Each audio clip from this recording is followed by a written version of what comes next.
Hello दोस्तों, स्वागत है आपका हमारे YouTube channel learning at home में। और आज की इस नई वीडियो में मैं आपके सामने हाजिर एक नया टॉपिक लेकर। आज की हमारी वीडियो का टॉपिक है भारत की गुटनिरपेक्षता की नीति। तो दोस्तों चलिए आज इस नीति के बारे में अच्छे से जानते हैं ताकि आपसे ये क्वेश्चन एग्जाम में बिल्कुल भी ना छूटे। तो चलिए दोस्तों शुरू करते हैं। दोस्तों हमारा आज का प्रश्न है, भारत की गुटनिरपेक्षता नीति पर निबंध लिखिए।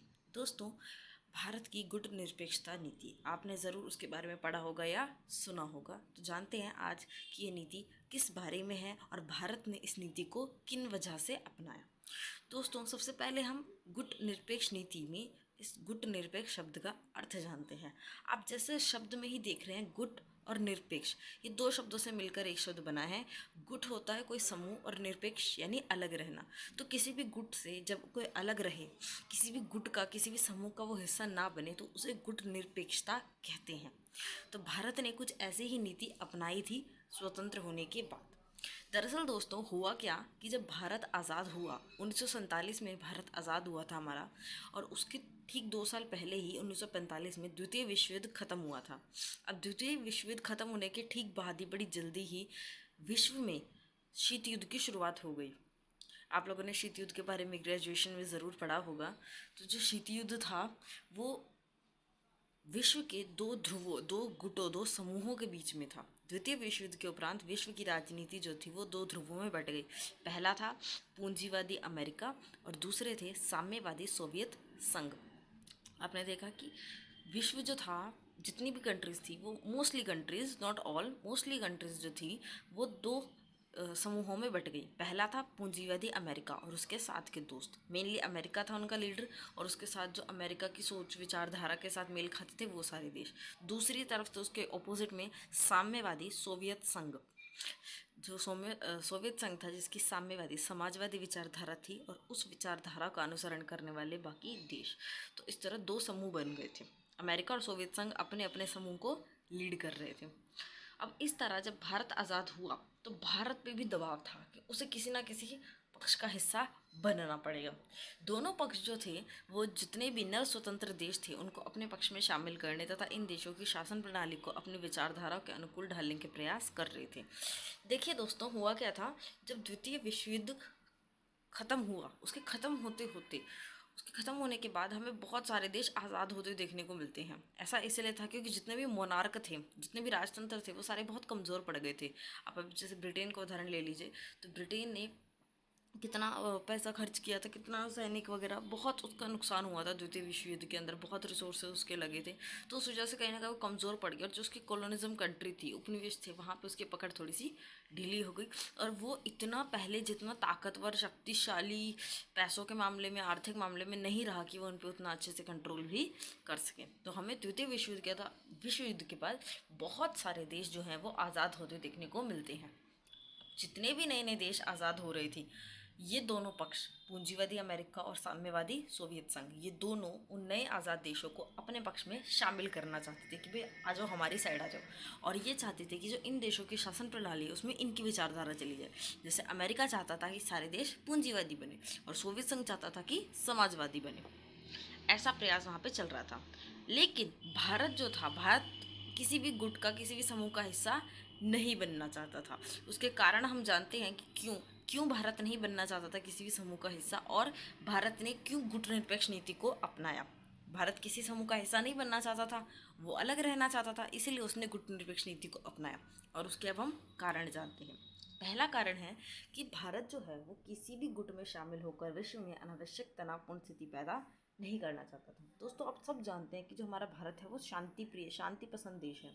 तो भारत जो है उस समय जो अंतर्राष्ट्रीय स्थिति थी उसको समझते हुए भारत ने ये समझा कि किसी भी गुट में शामिल होकर विश्व में अनावश्यक तनावपूर्ण स्थिति पैदा नहीं करनी है। दूसरा पॉइंट है हमारा दोस्तों, भारत किसी भी गुट की विचारधारा से प्रभावित नहीं होना चाहता था, और ना ही वह अपनी नीति और शासन प्रणाली में किसी भी गुट विशेष की विचारधारा को हावी होने देना चाहता था। भारत जो था वो किसी भी गुट की विचारधारा से प्रभावित नहीं होना चाहता था। वो नहीं चाहता था कि वो पूंजीवादी विचारधारा को अपनाए या समाजवादी विचारधारा को अपनाए। भारत जो है अपनी नीति और शासन प्रणाली अपनी मर्जी से, अपनी स्वेच्छा से अपनाना चाहता था। वो ये नहीं चाहता था, देखो पहले ही हमारे भारत ने 200 सालों तक ब्रिटिश हुकूमत का दर्द झेला है, तो भारत फिर से नहीं चाहता था, यदि भारत फिर से किसी समूह का हिस्सा बनेगा तो फिर से उसकी वो स्वतंत्रता कहीं ना कहीं उससे छिनेगी। भारत जो देश जो है अपने नागरिकों की मर्जी से अपने आप स्वतंत्र होकर निर्णय नहीं ले पाता, तो इसीलिए भी जो भारत था वो किसी का हिस्सा नहीं बनना चाहता था। और तीसरा पॉइंट है हमारा बहुत इंपॉर्टेंट कि एक नया नया आज़ाद देश था। आप भी जानते हैं कितना कमज़ोर था, आर्थिक शैक्षिक हर रूप में हम देखेंगे तो बहुत ही कमज़ोर देश था। हमारे देश को बहुत विकसित होने की ज़रूरत थी, बहुत गरीब देश था हमारा। तो नवस्वतंत्र देश होने के कारण भारत जो था उसको आर्थिक विकास भी चाहिए और तकनीकी सहायता भी चाहिए, और ये अपना आर्थिक विकास करने के लिए उसे दोनों गुटों से तकनीकी और आर्थिक सहायता चाहिए। यदि वो किसी एक गुट का हिस्सा बनेगा तो उसे दूसरे गुट से समर्थन या सहायता प्राप्त नहीं होगी। तो इसीलिए भारत ने तटस्थ रहना ज़रूरी और अच्छा समझा ताकि वो दोनों से अपने आर्थिक विकास के लिए सहायता प्राप्त कर सके। तो दोस्तों, ये कारण थे कि भारत ने गुटनिरपेक्ष नीति को क्यों अपनाया और वह किसी समूह का हिस्सा क्यों नहीं बना। अब हम जानते हैं कि भारत की गुटनिरपेक्ष नीति के प्रमुख लक्ष्य क्या हैं, भारत ने क्यों इस नीति को अपनाया, उसके लक्ष्य क्या रहे हैं। अंतर्राष्ट्रीय शांति व सुरक्षा बनाए रखना। भारत का गुटनिरपेक्ष होने का एक प्रमुख कारण है कि वह भारत चाहता है कि अंतर्राष्ट्रीय शांति और सुरक्षा को हम बनाए रखें। दूसरा पॉइंट है उपनिवेश के लोगों के आत्मनिर्णय के अधिकार को बढ़ावा देना।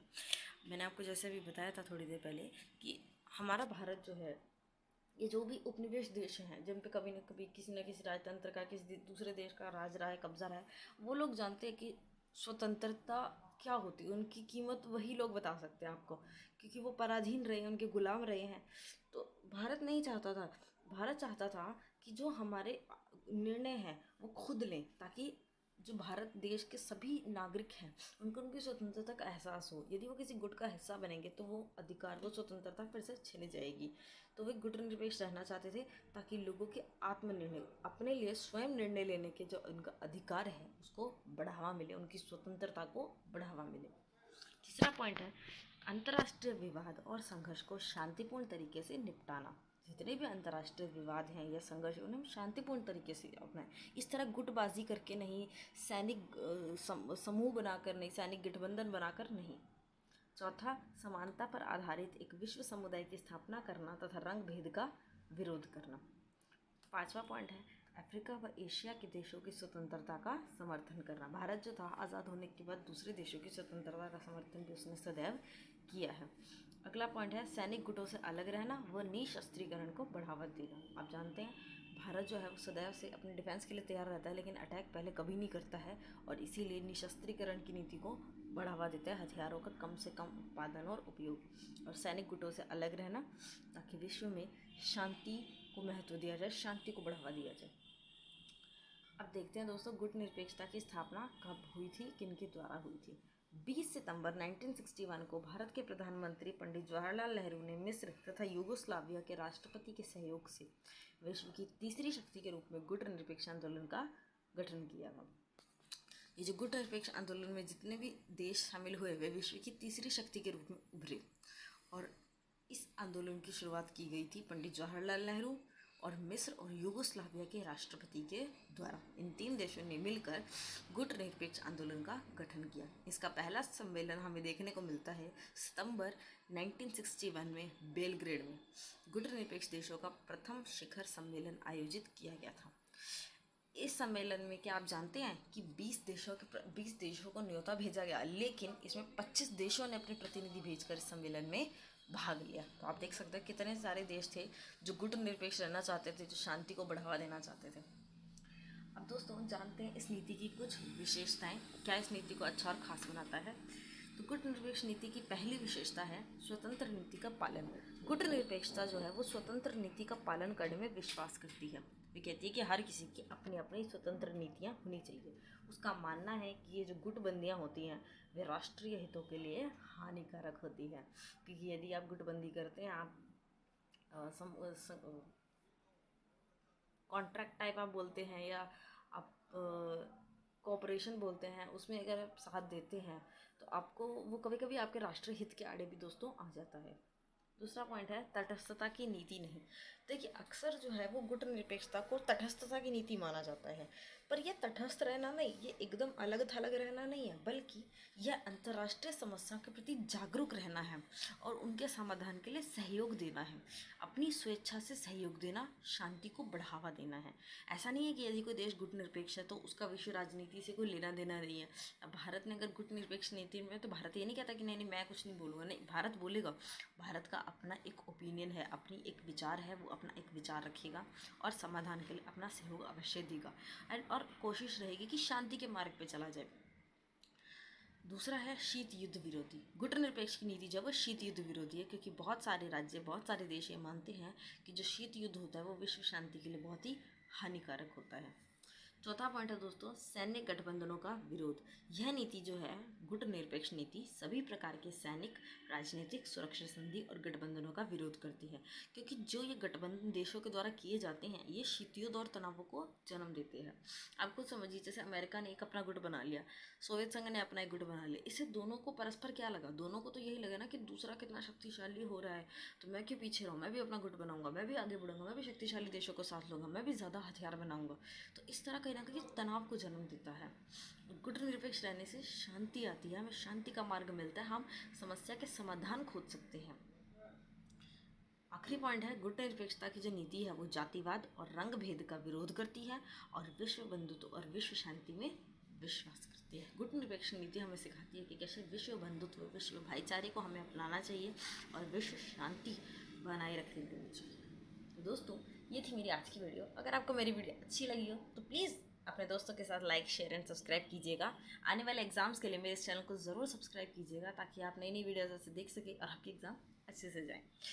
Thank you. That's all from my side for today.